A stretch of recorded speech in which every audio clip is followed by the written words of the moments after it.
আজ আমি বানাবো ঝাল ঝাল আলুর দম। এখন আমি আলুগুলো পরিষ্কার করে ছাড়িয়ে ধুয়ে কেটে নিচ্ছি।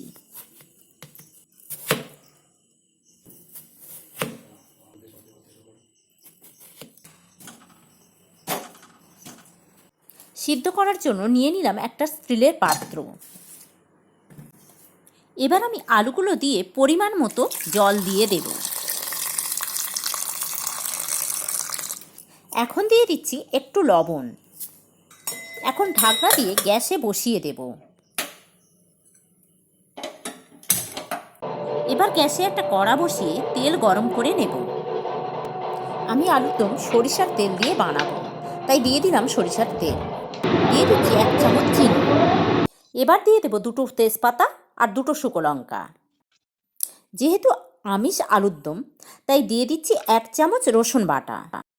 রসুনটা একটু লাল লাল হয়ে এলে দিয়ে দেবো টমেটো কুচি।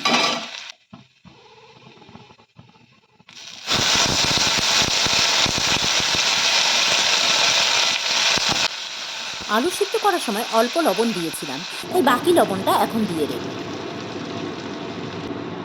এখন দিয়ে দিচ্ছি পরিমাণ মতো লবণ আর 1 চামচ হলুদ। এবার দিয়ে দেব 1 চামচ লঙ্কার গুঁড়ো ও 1 চামচ ভাজা গুঁড়ো মশলা। টমেটোটা গলা গলা হলে দিয়ে দেব পেঁয়াজ কুচি। ভালো করে সমস্ত মশলা একসাথে কষে নেব।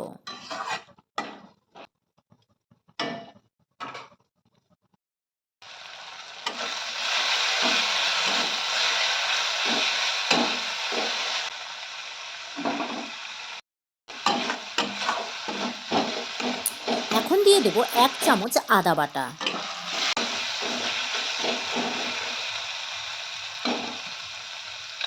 এখন দিয়ে দিচ্ছি সিদ্ধ করা আলুগুলো।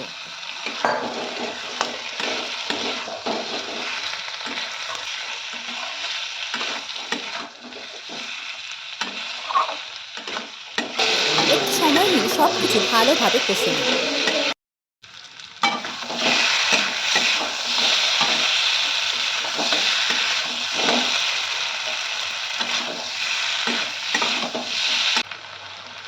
আমার কষাটা হয়ে গেছে, এবার জল দিয়ে দেব।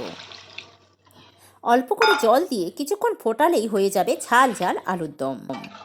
আলুর দম সবারই ভীষণ প্রিয়, রুটির সাথে খেতে এটা খুব ভালো লাগে। আশা করি আমার এই রেসিপিটা আপনাদের খুব ভালো লাগবে। আর ভালো লাগলে একটা লাইক ও শেয়ার করে দেবেন। আর চ্যানেলে নতুন হলে চ্যানেলটা সাবস্ক্রাইব করে নেওয়ার অনুরোধ রইল।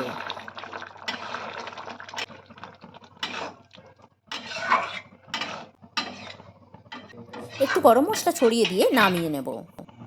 যেহেতু আমি আলুর দম রুটির সাথে পরিবেশন করব, তাই রুটিটা আগেই বানিয়ে রেখেছি। আর রেসিপিটা ভালো লাগলে বাড়িতে অবশ্যই ট্রাই করবেন।